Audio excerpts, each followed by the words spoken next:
Because our next guest has been described as one of the most stylish cyclists of all time.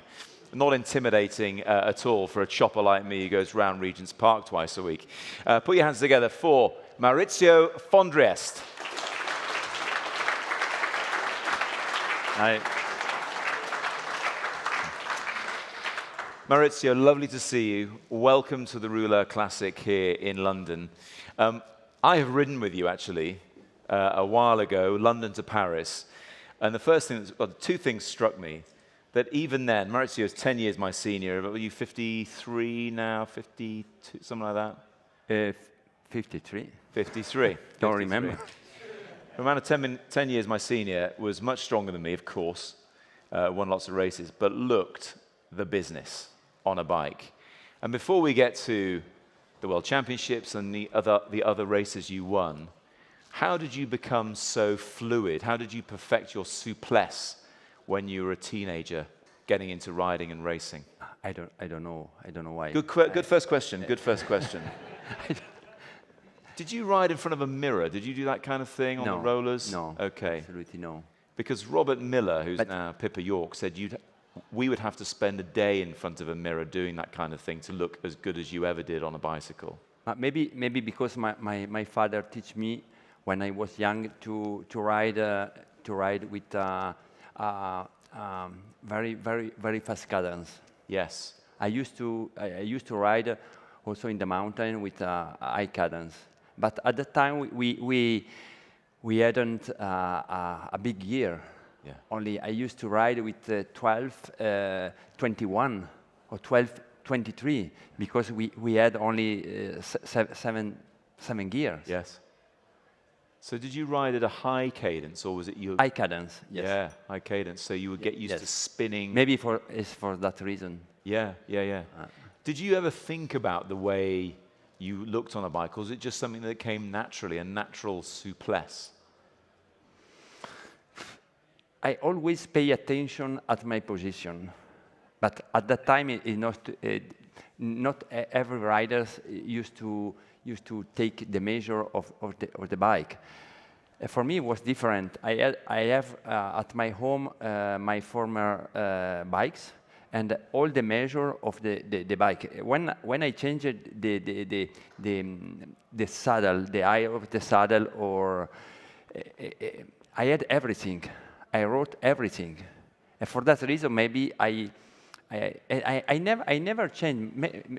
Now I have the same position as when I was pro. So but you were meticulous about yes. your measurements, because some pros even now their saddle will go up and down during the course of a season, maybe 5 millimeters, a centimeter, maybe, but you always had it. I can feel now. I can feel if someone put my saddle 2 or 3 millimeters higher. I feel that it's not really my bike. Yeah. It's funny, isn't it? The coolest people never really think they're cool. Just like the most stylish riders never really think about why they're so stylish. You turned pro. Actually, in the year that Adrian went up Mont Ventoux in the Tour, 1987 was your first year as a pro. My first year pro. What was it like going in as a pro? Because you were how old? 21 at the time? 22. 22. Because, yes, 22. I did 3 years. 3 years. At the time it's amateur. Now it's under 23. Yeah. 3 years. And the last year I won 14 races.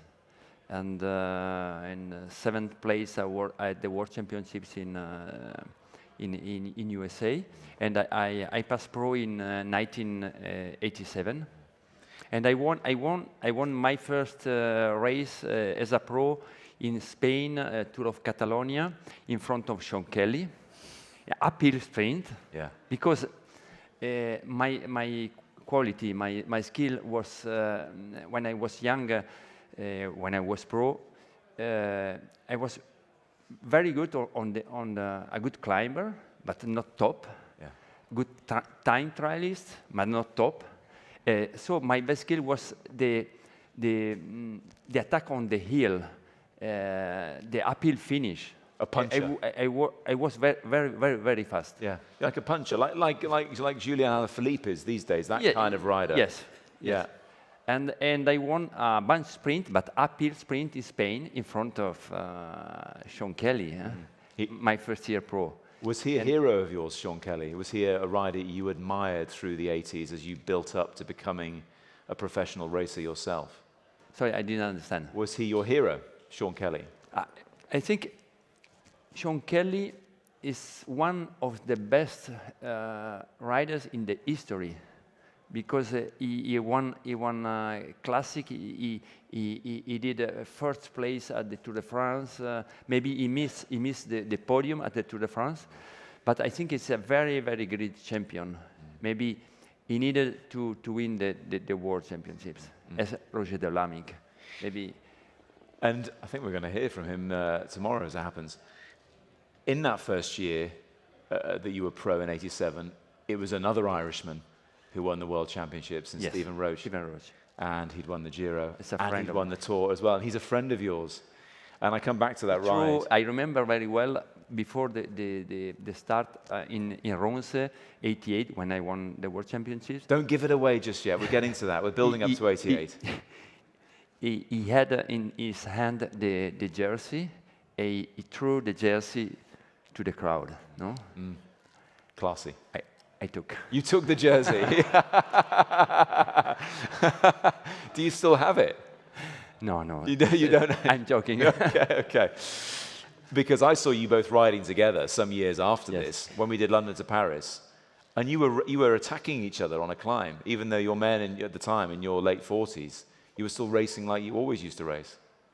Sorry, I didn't understand. I beg your pardon. I'm asking long-winded, stupid questions. When I saw you riding together, London to Paris, you were in your 40s, but you both raced up the hills, you and Stephen. But Steve now, his weight is... He's not here. I'm stronger in the mountain now. Yeah. On the bike is very nice to see. Huh? Yeah. On the flat is. Yeah. You're saying you're strong and slim, and he's not so much these days, or he does still have great legs. Okay, look, let's talk about 1988 then, because Stephen, having had his amazing year the year before, did you think, I can win the Worlds next year? Was that ever in your mind that you could win when you did? When you are young, the World Championships is maybe it's a dream. And I remember very well when I was, I think, 10 or 11 years old, and my father was a race commissaire, and I went with my family to watch a race close to my home in Merano. As a pro race, like a criterium, and I saw Eddy Merckx with the rainbow jersey. It was like a lightning bolt. Yeah. And I was young, but I dreamed to become a world champion. But after when you arrive amateur and you turn pro, you say maybe it's not possible because maybe it's only a dream. But dreams come true. Yes. It was in a place called Ronse. Did you go and look at the course before? Did you look at the parcours and think, this is something a rider like me can do well at? No, but our Alfredo Martini, commissaire, he spoke to me after Milan-San after I explained what's happened. Maybe I won the World Championships because I did a mistake in Milan-San Remo in '88. Alfredo Martini explained me the uphill finish, and he told me, this year the World Championships is for you. And you believed him? Yes. But it was controversial in the end, in the very later stages of the race, because there was a crash. Yes. And that was Claude Criquillon Steve Bauer. And Steve Bauer from Canada. how much were you aware? Well, explain what was happening as you got into that last stage of the race. Oh, listen, I did maybe I did a mistake in Milan-San Remo. No? In spring of '88, in March, I rode Tirreno Adriatico, and I won an uphill finish in Monte Urano in the front of the best riders. So I knew I was strong in uphill, and my plan for Milan-San Remo was to attack on the last kilometer of the Poggio. But Laurent Fignon attacked a little bit earlier, so I attacked on the last part of the Poggio. I got back, and we arrived at the finish all together, me and Laurent Fignon. But I was thinking, I can win easy. I can win easy because I'm faster than him. But I was young, so I start the sprint in first position, and with a big gear, because I remember you at that time we had the shift level on the down tube. Mm-hmm. So you have to decide before the sprint which gear to use. So I start with 52.12. And he can see because he's behind you. Yes. See what you're. But in any case, I thought I can win easy. But I lost the sprint with Laurent Fignon. So at the World Championships, on the final laps, I entered on the breakaway, the last breakaway with Cassani from Italy, Laurent Fignon, Criquellon, Alan Piper, and Bauer. Steve Bauer. But the last climb, just after the finish, Criquellon attack. I wait for a while, and then I move my attack. I got back, and I rode in the front up to the hill, and we rode all together until the last kilometer, full gas, with 15, 20 seconds. But at the last kilometer, I thought, I can't do the same mistake as Milan-San Remo. Put it in the correct gear. Yes. I try during the race the gear. And I remember I had the 44, and I decided to use the small gear in the front, because I did, if I start the sprint, I can change, and if the gear goes to the 12, it's okay. 44, 12 is okay. But because you can spin the high cadence. Yes. So I sat on the wheels of Criquellon after the last kilometer, and I want to start the sprint not in the front. So slow down the speed, because but at 500 meters before the finish, Steve Bauer arrived, and I sat in third position. And after, when Steve Bauer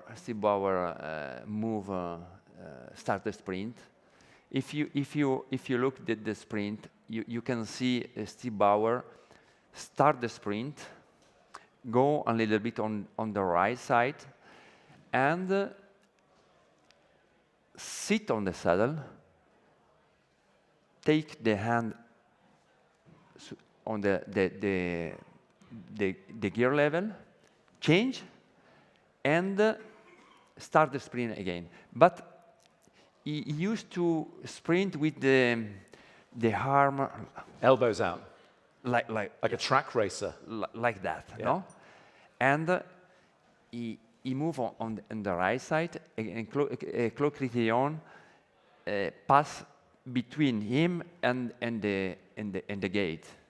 But the gate was not like today. He touched with the pedals, and the rest is history. Did you see it because you were behind it? Yes. Did you have to swerve out of the way? No, it's only it's a moment. But in that moment, they're on the floor, and you can see the finish. So what did you think? At that moment, nothing. Only focus on the because I remember very well because it was after 100 meters before the finish, 75 meters.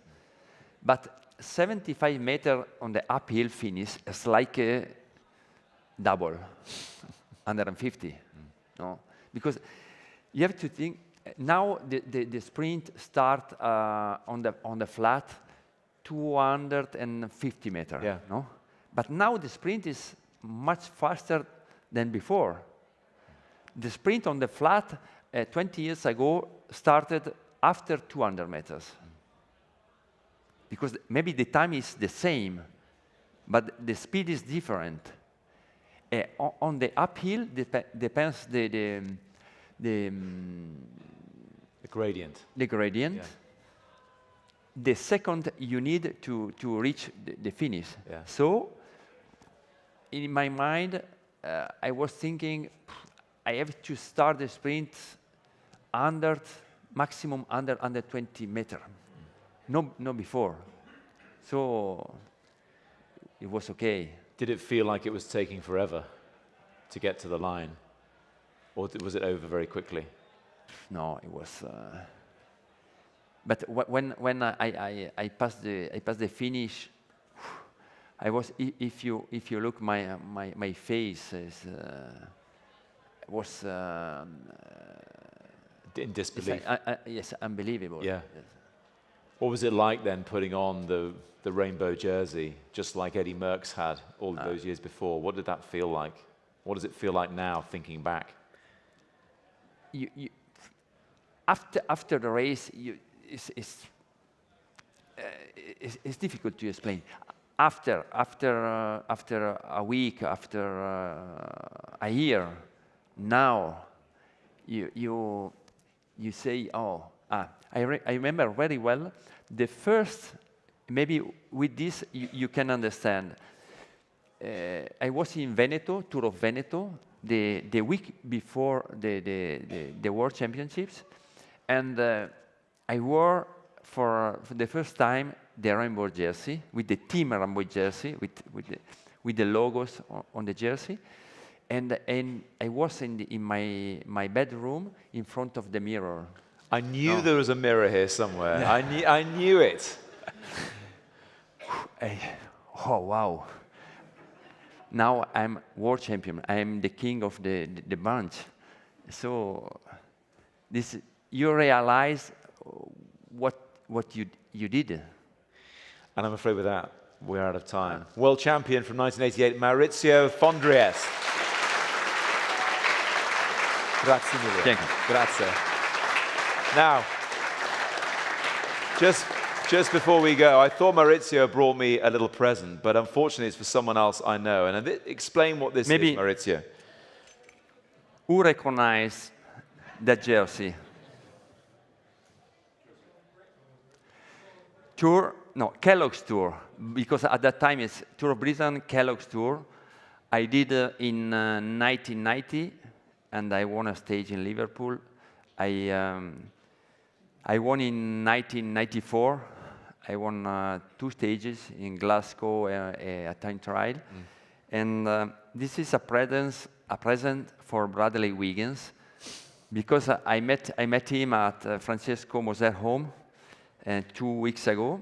He collect jersey, and I told him I have a present for you. Because I collect jerseys, and this never happens to me. But I know the man himself. I'm seeing him in a couple of weeks. Can you give me? I promise I'll give it to him. No, I will. I will give it to him. I think we can get some photographic evidence here because there's people taking snaps. But I will give it to Bradley.